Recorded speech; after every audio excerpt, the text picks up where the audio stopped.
Les gars. Les satanés bloquent bas. On va jamais s'y faire. Yo la famille, je vous souhaite la bienvenue sur ma chaîne, Brich FCB les gars.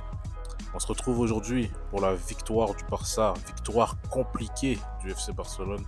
2-0 face à Osasuna, à domicile au Camp Nou.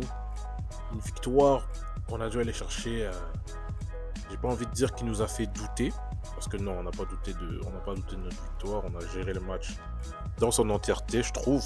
Il n'y a pas eu de moment où on a cru qu'on allait perdre ce match, mais on s'est fait douter dans le sens où on a allé ouvrir le score très tard, on a fait face à un bus, j'ai envie de dire, un double bus de Osasuna qui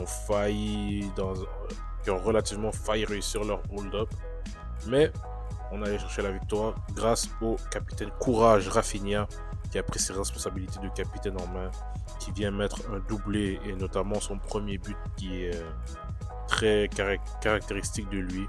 Sa frappe croisée en entrée de surface, pied gauche les gars, elle est létale celle-là. C'est vrai qu'elle prend une petite déviation, mais c'est un but qu'il faut aller chercher. Rafinha, on sait qu'il a le sens de la frappe, il a un peu le sens du but. Pas comme un neuf dans le sens où il va se passer dans la surface, mais il aime le but, il aime la frappe, il est très dangereux à bord de la surface et on l'a vu dans cette zone. Moi, j'étais très confiant lorsque je l'ai vu entrer devant la surface. Mais bon les gars, on empoche les 3 points. 3 points provisoires de plus face au Real Madrid. On est provisoirement à plus 7 en ce moment parce que le Real Madrid joue demain face à Alaves. On connaît leur situation compliquée. Le Real, ils ont une relation assez difficile avec Alaves dans les dernières saisons. Ils sont souvent allés perdre des points là-bas et perdu des points à domicile. Donc c'est quelque chose qu'on va surveiller beaucoup demain. Mais aujourd'hui les gars, pour parler de notre match à nous, oui, c'était un peu ennuyant dans le sens où le match était assez sobre, il n'y avait pas beaucoup d'occasions, c'était très lent parce qu'on tournait beaucoup en U autour de la défense, il y avait il y avait très peu d'espace et très peu de dynamisme dans ce match. Mais on va quand même souligner les points faibles et les points forts de ce match pour le Barça. Donc on va commencer par les points plus négatifs d'aujourd'hui. Honnêtement, c'est difficile d'en souligner parce que justement, vu qu'on a eu la balle tout le match et que c'était plus une question de est-ce qu'on va réussir à briser le bloc bas, c'est plus difficile de souligner des points négatifs. Mais il y en a quand même que je veux souligner, je sais que c'est très facile à dire, mais le manque de mouvement en avant. Ferran Torres, oui, il a marqué son but qui a été refusé à cause du hors-jeu du crampon de Rafinha sur le corner et tout. Mais à part ça, Ferran Torres, j'ai l'impression qu'aujourd'hui, il a été un peu absent, un peu invisible. Et c'est vrai que c'est dû au fait que face au bloc bas, c'est difficile de ressortir l'attaquant. Mais je ne l'ai pas vu trop concerné. Pas concerné, je ne l'ai pas vu trop impliqué dans le jeu, dans le sens où il venait pas beaucoup chercher. Après l'ouverture du score, on l'a beaucoup vu plus être capable de venir décrocher et tout, parce que l'équipe d'Osasuna a dû s'ouvrir, a dû se découvrir un peu et il avait plus d'espace. Là, j'ai trouvé intéressant, mais pendant 70 minutes, Rafinha, Ferran, que j'ai trouvé très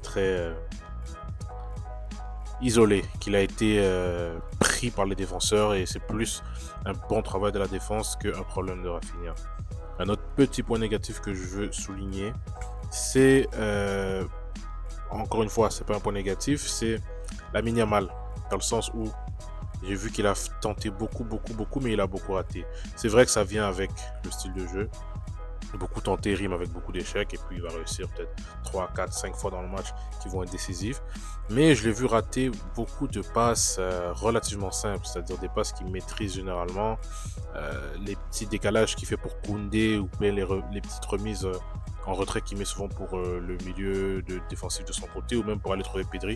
J'ai trouvé qu'il les a souvent ratés, un peu plus que selon ses standards. Et ça, je sais pas si c'est vraiment dû au bloc bas ou si c'est dû à peut-être une petite baisse de forme. Parce que c'est pas le premier match où on remarque que Lamine Yamal est un peu hors tempo. Même le dernier match, je l'avais souligné aussi face à l'Olympiakos.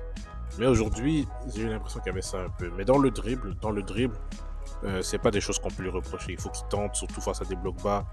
Une ligne de 6 après une ligne de 5 devant, c'est très compliqué d'aller dribbler. Il se faisait pas nécessairement prendre à 2 aujourd'hui, mais il a eu beaucoup plus de difficultés à passer. Il a quand même sorti quelques petits dribbles fantasques et tout. Et ça me fait penser à un truc que j'avais peut-être à mettre comme critique sur lui aujourd'hui. C'était, il y a un moment où il driblait, on était à 0-0 et il driblait comme si on est en train de gagner et puis qu'il était là en train de s'amuser. C'est-à-dire, il allait en 1 vs 2 et qu'il se disait, ouais, je vais tenter mon petit truc, mon petit, mon petit extérieur du pied, mon petit dribble, mon double contact et tout. Alors qu'on est dans une situation assez critique où on va aller chercher le but. Et je dis pas qu'il doit dénaturer son jeu lorsqu'on veut aller gagner, mais j'ai senti qu'il jouait un peu avec de la complaisance, de la suffisance, alors qu'on était encore dans une situation où il fallait qu'on aille débloquer le match. Au final, il a participé à l'ouverture, pas à l'ouverture du score, il a participé au 2-0 de manière très cruciale en faisant le petit décalage pour Koundé. Mais c'est un petit truc. Peut-être que ça aussi, c'est la jeunesse, l'insouciance. Pas pour dire qu'il est inconscient, mais il est beaucoup plus dans le football plaisir encore que dans le allez, là c'est très sérieux, faut qu'on a gagné. Donc je vais lui reprocher ça un petit peu. C'est sûr que ça a amélioré. C'est encore un joueur de 18 ans qui va grandir de match en match. Mais c'est quand même un truc à pointer. Sinon, les gars, il n'y a vraiment pas de points négatifs que je peux souligner aujourd'hui, à part peut-être, je sais pas, les changements de flics qui ont pris du temps à venir. Je sais pas quel impact ça aura sur la forme des joueurs, leur niveau d'énergie et tout. Mais on va faire confiance aux flics. Mais j'ai trouvé que les changements sont venus quand même assez tard. On est peut-être jusqu'à l'ouverture du score, on n'avait pas encore fait de changement, à ce que je sache. Ils sont venus après, les Frankie, les Christensen, les Casado qui sont rentrés plus tard. Donc, je trouve peut-être qu'on a pris un peu de temps avant de faire le changement, mais en même temps, c'est cette équipe titulaire qui ont fait la différence en marquant. Donc, c'est à peu près ça, les gars, pour les points négatifs. Sinon, les points positifs que j'ai pu observer, c'est vraiment, j'ai envie de souligner Gérard Martin qui fait un très très très bon match dans l'axe. Encore une fois, je sais que c'est Osasuna, que c'est une équipe qui n'était pas très dangereuse devant, mais c'est des matchs excellents pour le permettre de monter en confiance et de commencer à comprendre le poste. Considérant que, les gars, il n'a pas de mentor en défense. Et ça vaut pour Koubarsi aussi. Les deux sont des jeunes défenseurs qui sont en train de jouer derrière sans mentor. Donc, c'est important qu'ils prennent de l'expérience et qu'ils prennent du rythme, du niveau de jeu, à affronter différents types d'attaquants et tout, dans des matchs prenables comme celui-ci. Donc, la dernière petite run de match qu'on a eu, je trouve que c'est très excellent pour eux deux, surtout pour Gérard Martin qui apprend un peu ce nouveau poste. C'est vrai qu'il avait déjà des prédispositions physiques et aussi dans son style de jeu pour jouer derrière, mais il apprend. Mais j'ai très bien aimé son match dans les interceptions, dans la distribution aussi. On voit beaucoup, les gars, la différence dans le fait d'avoir une paire de défenseurs gaucher-droitier de part et d'autre de l'axe. Ses interceptions, comme j'ai dit, sa lecture du jeu, sa manière de défendre vers l'avant et le dosage de ses passes. Quand il ouvre, j'adore quand il fait ses ouvertures sur le côté, soit pour Rashford, soit pour Baldé, au sol, dans le tempo parfait, dans la course parfaite. C'était quelque chose qui rend la passe très dangereuse. Parce que oui, aller trouver le joueur au pied, c'est une chose, mais aller jouer dans l'espace parfait où il peut attaquer le ballon et qui peut limite presque déjà dribbler le défenseur en faisant une touche progressive, ça, je trouve qu'il maîtrise. Il maîtrise ce type de passe et j'aime beaucoup ça. Donc, très bon match de Gérard Martin. Et en général, je vais nommer la maîtrise du Barça. On a vu que le contre-pressing à la perte de balle était excellent. C'est vrai qu'on on est beaucoup. Il y a un gros facteur atténuant qui est la manière que Osasuna a refusé de jouer. Mais quand même, il faut reconnaître ce qu'on a pu voir. Et puis, c'est un match qui permet justement aux fondamentaux et aux bases de Flick de se réinstaller dans cette équipe, de reprendre un peu confiance en sa manière de jouer, la ligne du hors-jeu et tout. Ça me fait penser pour un petit point négatif que j'ai oublié de nommer dans la première partie. C'est peut-être Baldé que je trouve qu'il est très très très à l'ouest dans sa gestion de la ligne du hors-jeu.